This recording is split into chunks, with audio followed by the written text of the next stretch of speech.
En el nombre del Padre, del Hijo, del Espíritu Santo. Amén. Señor Dios Padre Todopoderoso y Eterno, en esta noche queremos darte gracias, Padre Santo, por todas las cosas buenas y malas que ha pasado en nuestra vida desde la última vez que estuvimos reflexionando, Señor. Queremos darte gracias, Todopoderoso, por la vida, tanto la nuestra como la de todos nuestros seres queridos, todos nuestros jefes, compañeros de trabajo, compañeros en la iglesia. Queremos pedirte, Señor, por todas las familias que nos reunimos a estudiar la palabra de Dios. Esta noche, Padre Santo, te pido en el nombre de tu amado Hijo Jesucristo que nos llenes del Espíritu Santo, para que sea el Espíritu Santo el que nos guíe, el que nos oriente y el que habla a través de nosotros. Queremos pedirte perdón, Padre Celestial, en nombre de tu amado Hijo Jesucristo, por todos nuestros pecados, por nuestros pecados de pensamiento, de palabra, de obra y de omisión, por todo aquello, Señor, que hacemos mal, Padre Santo, y que te disgusta, por todo aquello, Señor, que engendramos o que tenemos en nuestros corazones. Queremos poner, Padre eterno, nuestra vida en tus manos y rogarte, Señor, que a través de tu gracia podamos vivir conforme a tu voluntad. A ti, Madre Santa, también te pedimos que en esta noche nos acompañes, que nos protejas con tu manto celestial, que apartes de este momento de oración toda fuerza maligna, y que ruegues e intercedas por nosotros y por nuestra salvación. Santos arcángeles Miguel, Gabriel y Rafael, les pedimos que también nos protejan y nos cubran con sus alas protectoras. Pedimos por la vida, por la salud de todos los enfermos en Colombia. Pedimos también por la situación de orden público, por la situación humanitaria en todos los puntos del mundo donde hay matanza, muertes, odios y todo tipo de violación de la dignidad humana. En tus manos, Señor, queremos colocar la vida de la humanidad, pidiéndote, Señor, que tu Espíritu también combata a la maldad que todo el tiempo está tratando de destruirnos como seres humanos. En el nombre del Padre, del Hijo, del Espíritu Santo. Amén. Capítulo número 4 del libro de Ruth. Boda de Boz y Ruth.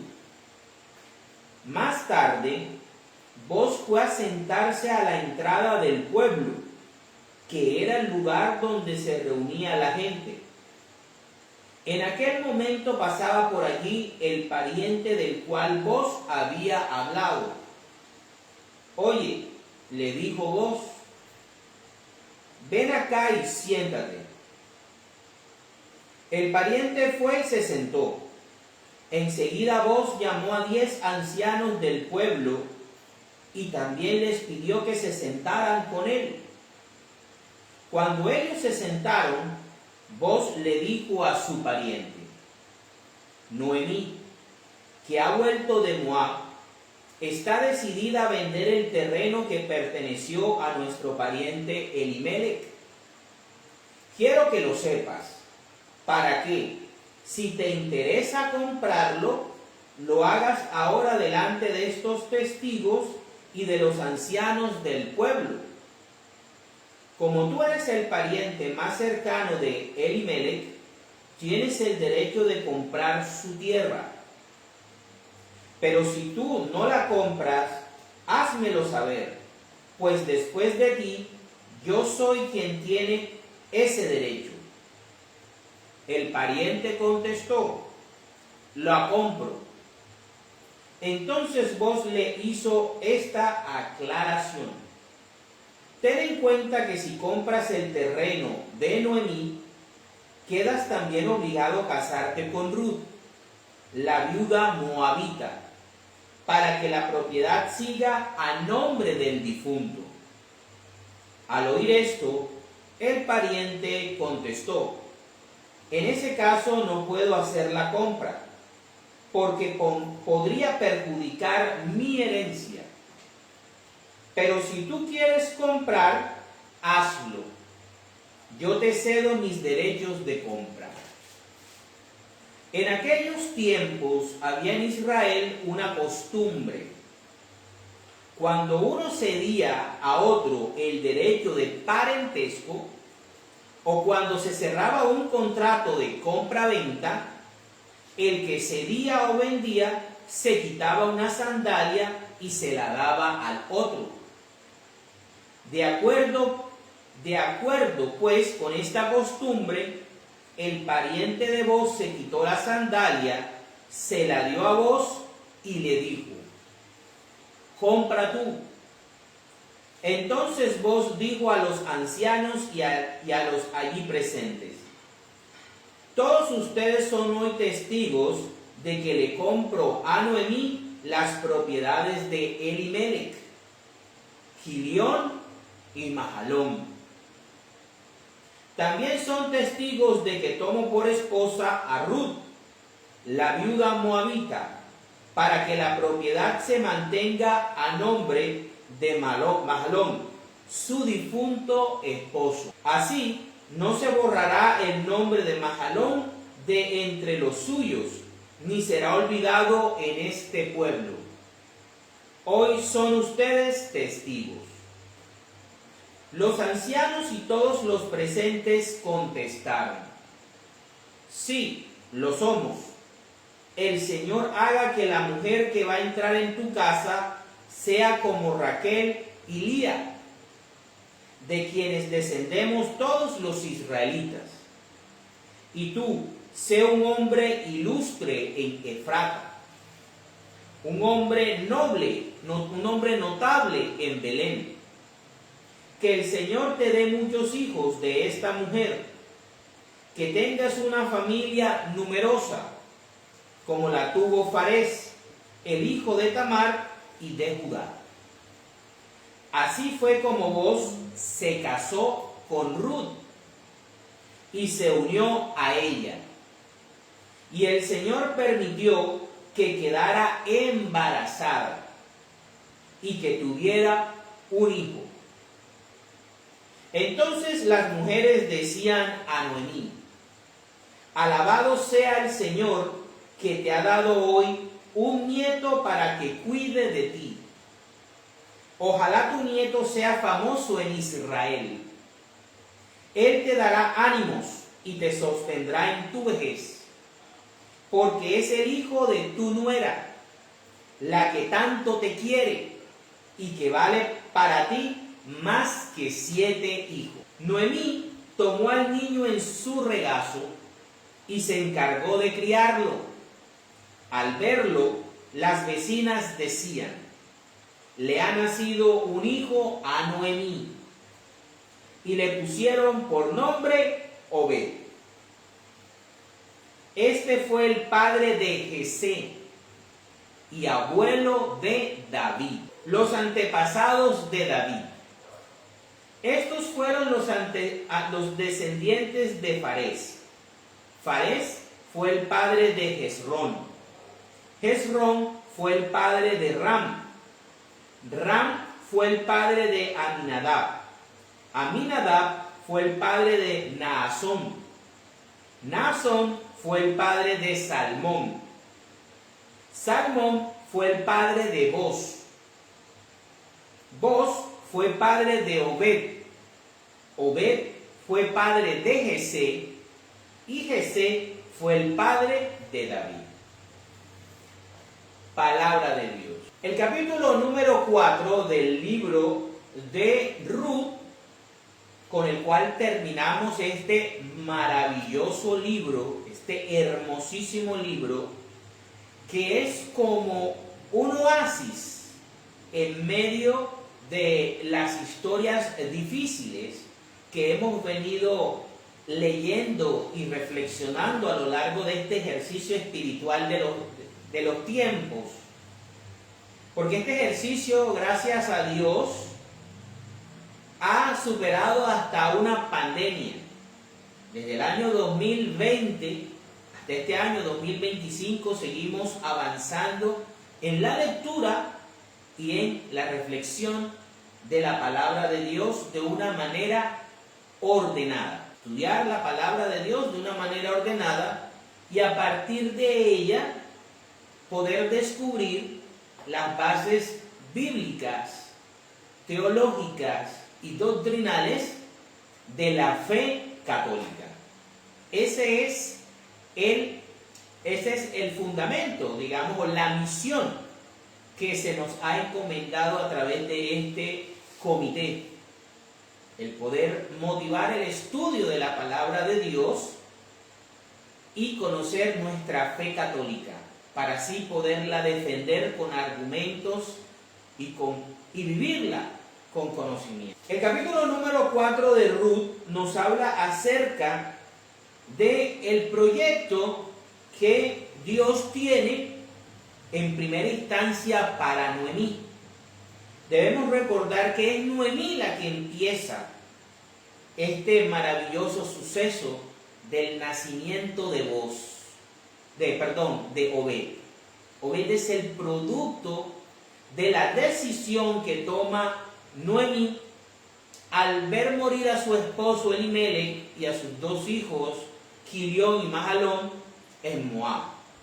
Ella retorna a Belén, de donde era oriunda, para buscar la protección, el perdón y la bendición del Dios de Israel. No se queda en Moab.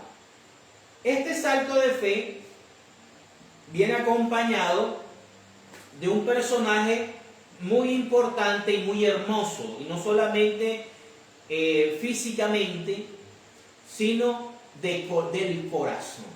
Aquí podemos ver cómo las mujeres que hacen parte de la genealogía de Cristo son mujeres muy excepcionales, como Tamar, como Rahab, como Ruth, como la misma Virgen María, que logran impregnar de belleza espiritual el linaje humano de Cristo, el linaje humano de Cristo, ¿verdad? Y podemos ver aquí cómo Boaz quiere casarse con Ruth. Han tenido suficiente tiempo para conocerse y para enamorarse de una manera espiritual, ¿sí? Noemí quiere que el hombre que las rescate, sea Boaz, porque ha demostrado en el tiempo que llevan conociéndose, en el tiempo que llevan conviviendo de la cosecha, ha demostrado un corazón noble. Pero existe una situación. Boaz no es el inmediato pariente redentor o Boaz de Noemí y de Ruth. Existe otro. Es así como Boaz va a la entrada, a la puerta del pueblo, que era el lugar como el ayuntamiento o era la plaza donde se resolvían tanto negocios comerciales, se hacían contratos, como se arreglaban situaciones judiciales en esa época, en ese contexto, hace muchos siglos. Y él llama a 10 ancianos para que sean testigos de la transacción. Y los ancianos en esa época, en ese contexto, del contexto bíblico, representaban autoridad. Entonces, las personas que se sentaban a las puertas de Belén o de los pueblos de Israel representaban lo mejorcito y representaban autoridad. Es así como vos todo lo trata de hacer de manera legal. Quiere ser esposo de Ruth, pero haciendo las cosas limpiamente. Es así que llama a estos 10 ancianos y cuando ve pasar al pariente que le tocaba primero el derecho de rescatar las tierras de Elimelech, de Quilión y de Mahalón, de velar por la supervivencia de Noemí y de Ruth y de guardar la prosperidad de el linaje de estos hombres, llega, fíjense, el escritor bíblico no le da nombre. El escritor bíblico no le da nombre. Fulano, ven acá, hay una situación. Noemí va a vender un terreno, va a vender una propiedad, necesita ser rescatada. Te hago saber esto porque tú tienes más derecho que yo a rescatar la propiedad. ¿Qué hace vos inteligentemente? Primero, le habla acerca de la propiedad. Cuando este hombre escucha que puede poseer la propiedad de Elimelech, de Noemí, entonces acepta el trato. Pero cuando vos inteligentemente le dice que con la propiedad debe casarse y debe tener hijos con la viuda de Mahalón, la moabita, para poder, según la ley de Moisés, poder mantener la herencia de Mahalón y de Elimelech, porque en Mahalón está la herencia de Elimelech, por eso se habla de mantener la herencia de Elimelech. ¿Cómo? A través de la viuda de Mahalón, que es hijo de Elimelech.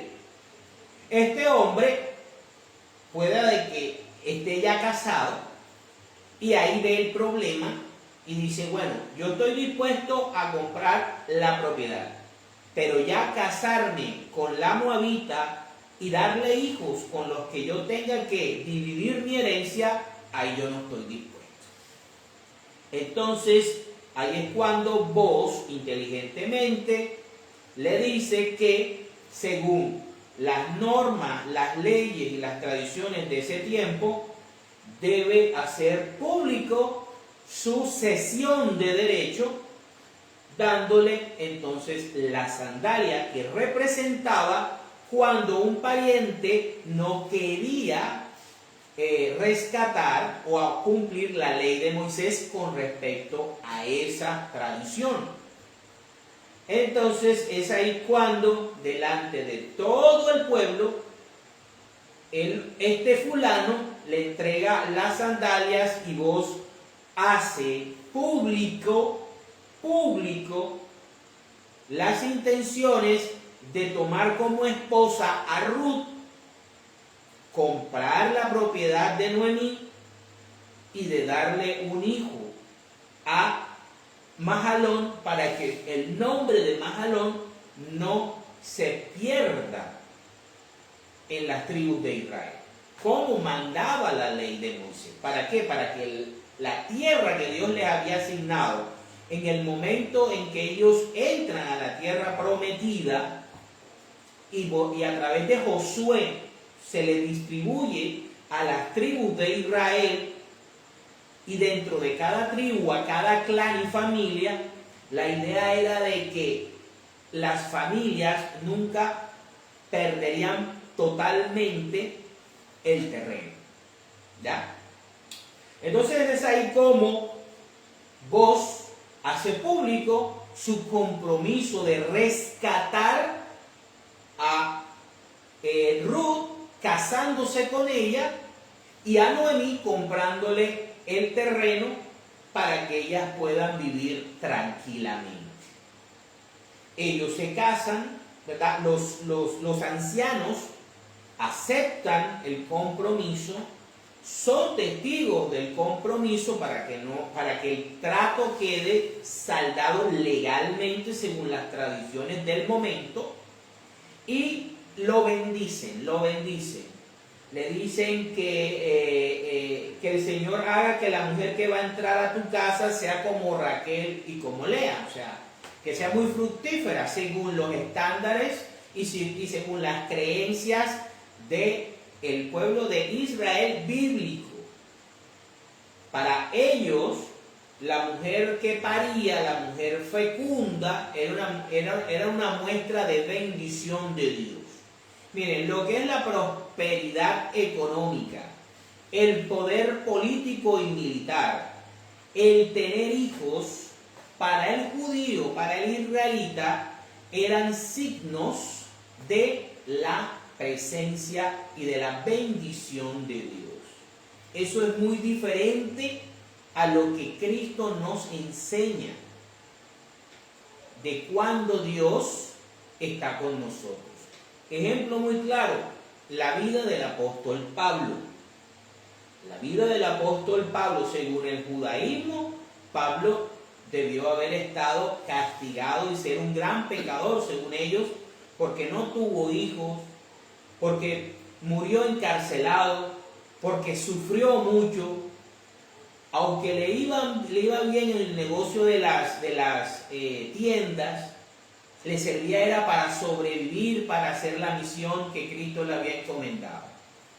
Pero son dos conceptos totalmente diferentes de bendición y de estar protegido por Dios. El pensamiento cristiano es muy diferente al pensamiento judío rudio-israelita del Antiguo Testamento. Entonces vemos cómo estos ancianos bendicen la unión de Boaz con Ruth y le desean bendiciones, que sea un hombre próspero, que sea un hombre reconocido en Efrata, que sea un hombre honorable en Belén. Y así lo va a hacer, porque va a ser bisabuelo del rey más grande de la historia del pueblo de Israel, David, del pueblo de Israel del Antiguo Testamento. Recordemos que el rey más grande de todos los grandes de todos los tiempos del pueblo de Israel es Jesús de Nazaret. ¿Sí? Entonces vemos cómo Ruth le tiene un hijo a Boaz, y este se llama Obed, y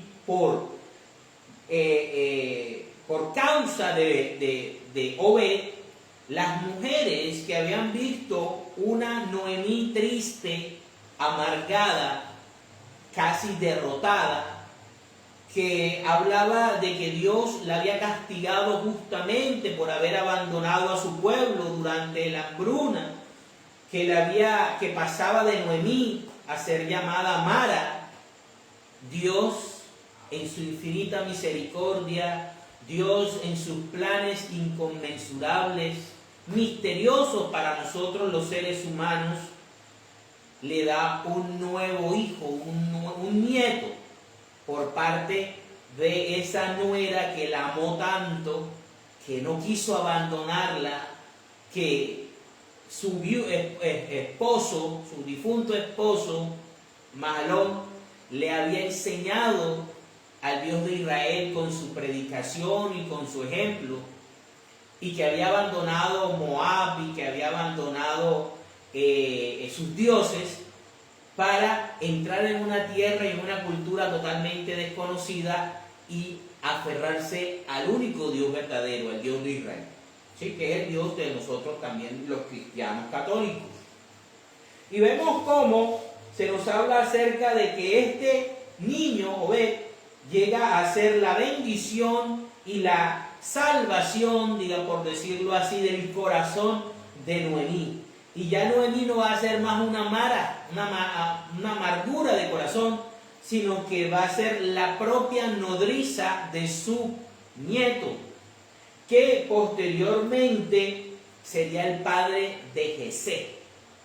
Y Jesé sería muy importante porque tendría 8 hijos, de los cuales el último sería el rey David, que ya todos conocemos muy bien quién iba a ser y la importancia que iba a tener para todo el pueblo de Israel, y que lo vamos a ver ya en los libros de Samuel, en los libros de Samuel 1 y Samuel 2. Para terminar, se nos dan los antepasados de David, pasando de Farés. Farés era un gemelo que Judá, el hijo de Israel, el hijo de Jacob, había tenido con su nuera, que había quedado viuda, Tamar. Tamar se viste de prostituta y se acuesta solamente con su suegro Judá. Y de esta unión surge Farés. Y Farés va a tener a sus hijos, va a tener a Jerrón, de Jerrón va a tener a Ram, de Ram va a tener a Aminadab, de Aminadab va a tener a Nazón, de Nazón va a tener a Salmón, que creo que es con Rabab, el cual es el padre de Boz, Boz de Obed, Obed de Jesé y Jesé de David, que va a ser padre de Jesús de Nazaret a través de San José. Así en palabra de Dios. Así terminamos entonces este hermoso libro de Ruth, un libro hermosísimo, un libro maravilloso, un oasis de personas buenas, un oasis de bendición y de gracia de Dios, con una mujer que junto con su esposo y sus hijos sale huyendo de la hambruna que había en Belén, cómo llega a Moab, cómo en Moab pierde a su esposo, a sus hijos y se queda sola con sus nueras.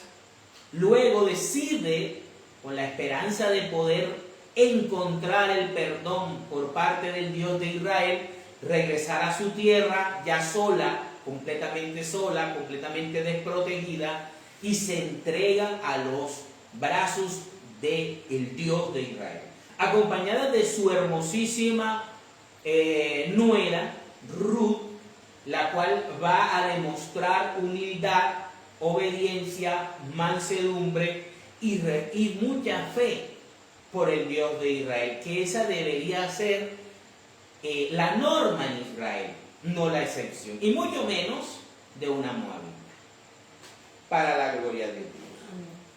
Ahora, en los textos auxiliares vamos a ver cómo Dios, el Dios de Israel, ese Dios con el que Noemí llega un poco dudosa, un poco distanciada, un poco resentida, ¿verdad? Buscando refugio de ese Dios, y cómo de él recibe, así como Noemí recibió redención del Dios de Israel por medio de su nieto Obed, así este Dios, nuestro Dios, nos entrega su unigénito para no rescatar a dos viudas, sino para rescatar a la humanidad caída, la humanidad esclavizada por el diablo, por Satanás, que había esclavizado al hombre por medio del pecado original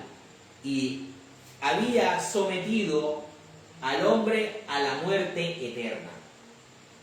Vamos a ver cómo desde Génesis, vamos a ir pasando rápidamente por Isaías, los evangelios de Juan y Mateo, y llegamos a la epístola de Efesios, como Dios amó a la humanidad, como amó Boz a Ruth, para poderla redimir y poderle darle una oportunidad de vida digna, de reposo. Recuerden que Noemí le dijo a sus nueras: váyanse y regresen a sus padres, a sus dioses y a su tierra, para que puedan encontrar esposo y puedan tener una vida de reposo. Dios Padre envió a su Hijo único para que pudiera ser nuestro pariente redentor y nos pudiese dar el reposo, la paz y la salvación que como seres humanos necesitamos. Vámonos a Génesis, capítulo 22, versículos del 1 al 14. Cómo todo empieza, cómo el plan de salvación empieza a ser mostrado en la persona de Abraham y Isaac. Cómo Isaac representa a la raza humana y cómo Dios le muestra al hombre de fe, que es Abraham, que era lo que iba a ser con la humanidad y cuál era su plan de salvación. Dice, Dios pone a prueba la fe de Abraham. Después de algún tiempo, Dios puso a prueba la fe de Abraham. Lo llamó por su nombre y él contestó, aquí estoy. Y Dios le dijo, toma a Isaac, tu único hijo, al que tanto amas. Dios también ama a Cristo. Dios también tiene un único hijo de su propia naturaleza, Cristo. Fíjense que está hablando en los mismos términos. Tu único hijo, al que tanto amas, y vete a la región de Moria. Una vez allá, ofrécelo en holocausto sobre el cerro que yo te señalaré. O sea, sacrifícamelo. A ese hijo tuyo que tan difícilmente te ha costado tener, que lo has tenido de tu esposa, cuando ya es anciana, cuando ya se le ha ido la menstruación, cuando ya tú eres un anciano de más de 100 años, ahora quiero que me lo ofrezcas en holocausto. Al día siguiente, muy temprano, Abraham se levantó y ensilló su asno, cortó leña para el holocausto y se fue al lugar que Dios le había dicho, junto con su hijo Isaac y 2 de sus siervos. Al tercer día, Abraham alcanzó a ver el lugar desde lejos. Entonces le dijo a sus siervos, quédense aquí con el asno. El muchacho y yo seguiremos adelante. Adoraremos a Dios y luego regresaremos. Abraham tomó la leña para el holocausto y la puso sobre los hombros de Isaac. Luego tomó el cuchillo y el fuego, y se fueron los dos juntos. Poco después Isaac le dijo a Abraham, Padre, ¿qué quieres, hijo? Le contestó Abraham, mira, dijo Isaac, tenemos la leña representa la cruz, y el fuego, que representa la pasión. Pero ¿dónde está el cordero para el holocausto? Dios se encargará de que haya un cordero para el holocausto, hijito. Abraham lo estaba diciendo en profecía. Respondió su padre. Y siguieron caminando juntos. Por eso Cristo camina con la cruz, sale de la ciudad y llega a un monte donde es crucificado. Y siguieron caminando juntos, por eso hay un Vía Crucis. Cuando llegaron al lugar que Dios le había dicho, Abraham construyó un altar y preparó la leña. Cuando Cristo llega al monte de la calavera, preparan la cruz y la cruz se convierte en el altar donde el cordero es inmolado y su sangre es derramada sobre el altar, o sea, sobre la cruz. Pero en el momento de tomar el cuchillo para sacrificar a su hijo, o sea, Abraham, el humano, el ángel del Señor lo llamó desde el cielo. Abraham, Abraham, aquí estoy, contestó él. El ángel le dijo, no le hagas ningún daño al muchacho, porque ya sé que tienes temor de Dios, pues no te negaste a darme tu único hijo. O sea, Abraham, representando a la raza humana, le ofrece a Dios Padre su hijo milagroso, el hijo que tanto había esperado hasta los más de 100 años, de su mujer estéril. Pero él sabía y tenía fe que si así como se lo había dado sobrenaturalmente, podía devolvérselo sobrenaturalmente. Y es ahí cuando la fe de Abraham es mucho más grande que la lógica humana. Abraham se fijó y vio un carnero que estaba enredado por los cuernos entre las ramas de un arbusto. Por eso Cristo muere con una cruz de arbustos que le enredaba la cabeza. La cruz del Calvario no solamente es un símbolo de reinado, simboliza a ese carnero que se encontró Abraham enredado entre los arbustos, entre los espinos, que venía a ser Cristo, para cumplir eso que Abraham le había dicho a Isaac, que Dios se iba a encargar de dar o de poner el cordero para el sacrificio. Entonces tomó el carnero y lo ofreció en holocausto, en lugar de su hijo. Aquí hay un punto muy importante, en lugar de, a cambio de.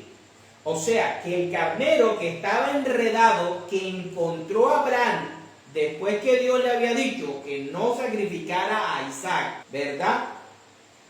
Tomaba el lugar, o era el redentor en ese momento de Isaac. Servía como intercambio, la vida de Isaac por la del carnero o del cordero. ¿Sí?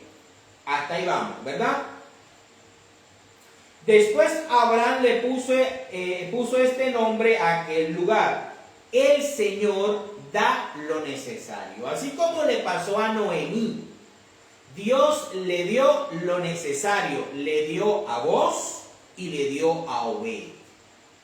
Para que Noemí muriera feliz y agradecida con el Dios que ella había buscado cuando quedó desprotegida, y que Él no la defraudó, así como Dios no nos defraudó a nosotros, ¿verdad? Por eso todavía se dice en el cerro, el Señor da lo necesario.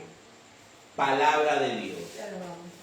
¿Sí? Entonces aquí en este momento el cordero, el carnero enredado en el arbusto, representa a Cristo, que toma el lugar de Isaac. Isaac, ¿quiénes somos? Nosotros, la humanidad pecadora.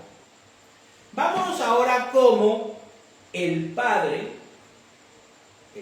le habla no solo a Israel, le habla a la humanidad entera, le habla a la iglesia, de una manera esposal y de una manera amorosa. Vámonos a Isaías, capítulo 54, versículos del 4 al 8. Ahora, ya que tenemos el cristianismo, ya que tenemos a la iglesia, vamos a ver no solamente esto como Dios hablándole al pueblo de Israel, sino Dios hablándole a la iglesia de Cristo. Miren lo que dice Isaías 54, del 4 al 8. No tengas miedo, no quedarás en ridículo. Eso debió haberle dicho en el corazón Dios a Noemí. No te insultarán ni tendrás de qué avergonzarte. Olvidarás la vergüenza de tu juventud y no te acordarás más de la deshonra de tu viudez. Miren, como si estuviéramos hablando, como si Dios le estuviera hablando a Noemí, pero al mismo tiempo a Israel y a la iglesia que representa a la raza humana caída. ¿Sí? Porque tu Creador te tomará por esposa. Está hablando Isaías, 600 siglos antes de Cristo, antes de la fundación de la iglesia en Pedro y los apóstoles. Tu Dios, tu Creador te tomará como esposa. Su nombre es Señor Todopoderoso. Tu Redentor es el Dios Santo de Israel. O sea, ¿quién es la esposa que está enviudada, que está necesitada, que está avergonzada de su juventud? La humanidad. La humanidad que hace parte de la iglesia de Cristo. ¿Y quién es el pariente redentor? Dios, el Dios Santo de Israel. Cristo hace parte de la Trinidad. Por lo tanto, hace parte de Dios. El Dios de toda la tierra. Eras como una esposa joven, abandonada y afligida, como Ruth. como Ruth y como la humanidad. Joven, pero abandonada y afligida. ¿Por qué? Por el pecado original. Pero tu Dios te ha vuelto a llamar y te dice: por un corto instante te abandoné, pero con bondad inmensa te volveré a unir conmigo, a través de Cristo, a través de la Eucaristía, a través de los sacramentos. En un arranque de enojo, por un momento me oculté de ti, desde la caída en Edén hasta el Viernes Santo, cuando Cristo exhala y entrega su Espíritu. Pero con amor eterno te tuve compasión. Lo dice el Señor, tu Redentor. Palabra de Dios. Vamos a ver lo que dice el apóstol Juan de ese amor que tiene Dios por la humanidad, por la iglesia. Vámonos al Evangelio de San Juan, capítulo 3, versículos del 16 al 19, muy conocido por nosotros. Dice: pues Dios amó tanto al mundo que dio a su Hijo único, para que todo aquel que cree en Él no muera, sino que tenga vida eterna.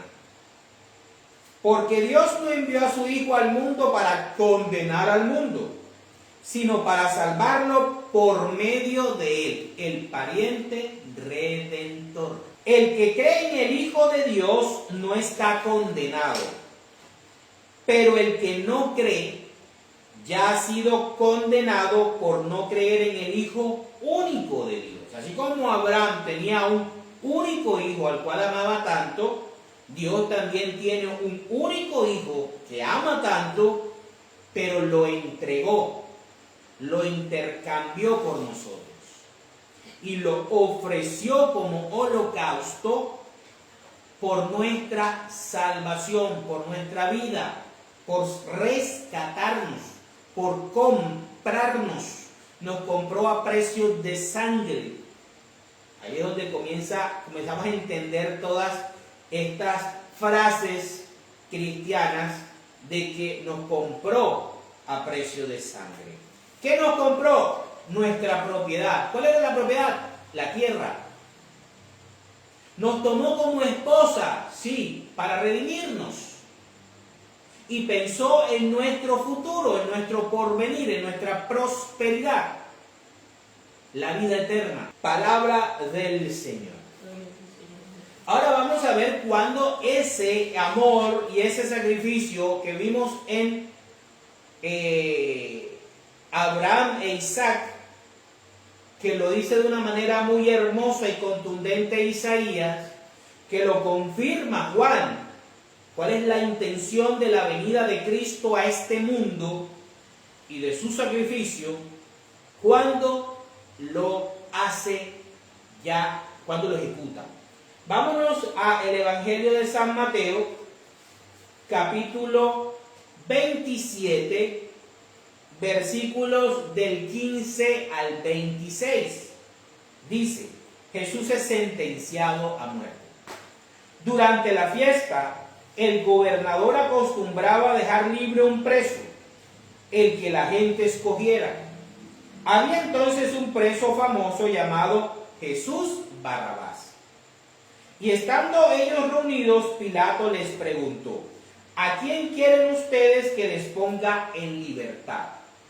¿A Jesús Barrabás o a Jesús, el que llaman el Mesías? Porque se había dado cuenta de que lo habían entregado por envidia. El mismo Pilato sabía las intenciones de las autoridades judías.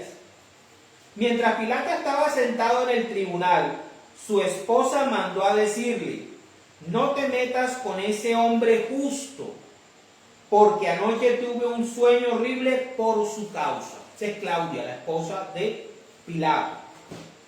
Pero los jefes de los sacerdotes y los ancianos convencieron a la multitud de que pidieran la libertad de Barrabás y la muerte de Jesús. el gobernador les preguntó otra vez: ¿a cuál de los dos quieren ustedes que les ponga en libertad? Ellos dijeron: a Barrabás. Barrabás era un asesino, un homicida. Pilato les preguntó: ¿y qué voy a hacer con Jesús, el que llaman el Mesías? Todos contestaron: crucifícalo. Pilato les dijo: pues, ¿qué mal ha hecho? Pero ellos volvieron a gritar: crucifícalo.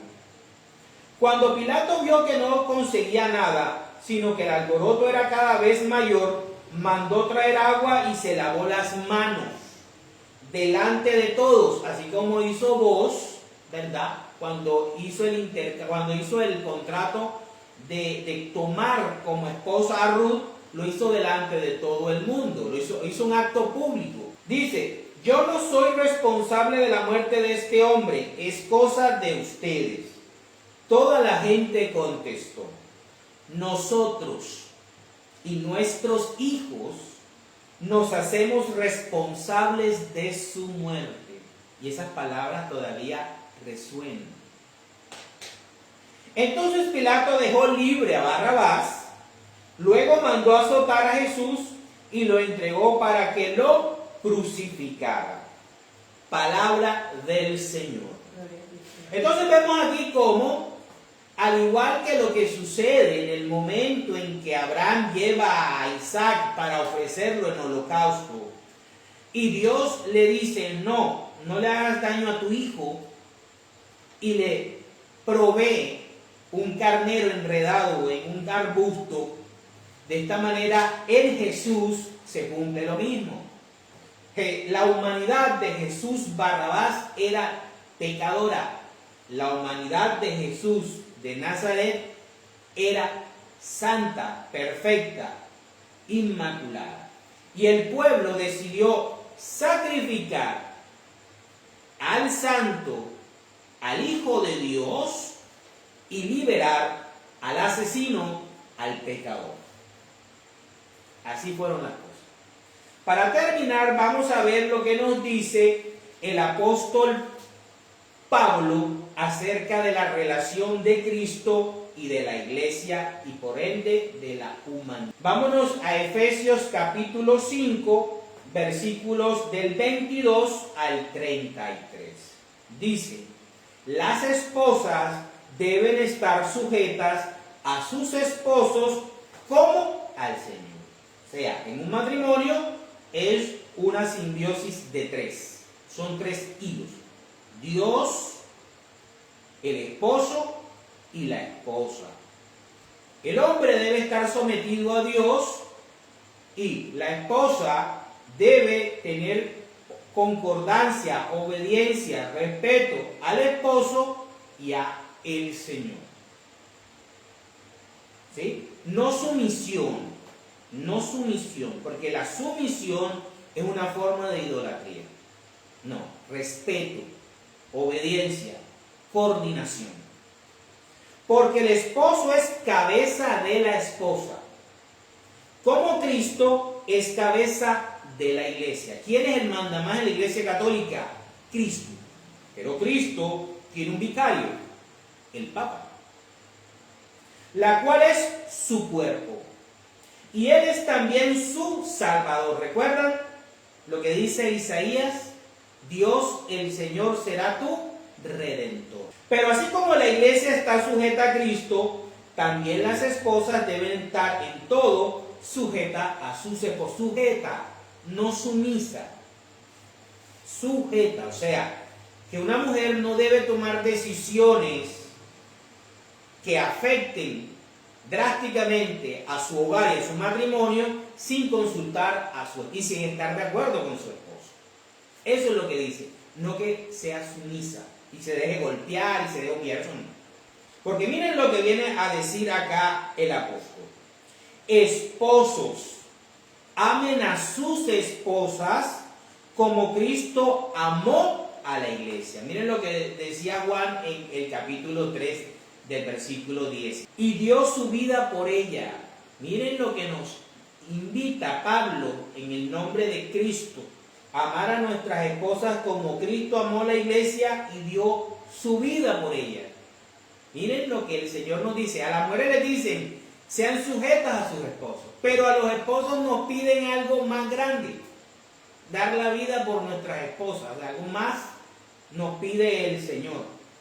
Esto lo hizo para santificarla, purificándola con el baño del agua acompañado de la palabra, para presentársela a sí mismo como una iglesia gloriosa, sin mancha ni arruga ni nada parecido, sino santa y perfecta. De la misma manera deben los esposos amar a sus esposas como a su propio cuerpo. El que ama a su esposa se ama a sí mismo, porque nadie odia su propio cuerpo, sino que lo alimenta y lo cuida. Alimentar, cuidar, ese es el deber del esposo. ¿Okay? El deber de la esposa es estar sujeta al esposo y tenerlo como cabeza del hogar. Pero el deber de los esposos es mucho más grande con las esposas. Deben alimentarlas, cuidarlas, como Cristo hace con la iglesia, porque ella es su cuerpo y nosotros somos miembros de ese cuerpo. Por eso el hombre dejará a su padre y a su madre para unirse a su esposa, y los dos serán como una sola persona. Aquí se muestra cuán grande es el designio secreto de Dios, y yo lo refiero a Cristo y a la iglesia. En todo caso, que cada uno de ustedes ame a su esposa como a sí mismo, y que la esposa respete a su esposo. Palabra de Dios. Terminamos entonces este maravilloso libro de Ruth y nos veremos entonces en el próximo en vivo con el capítulo 1 de Primera de Samuel. Nos vemos.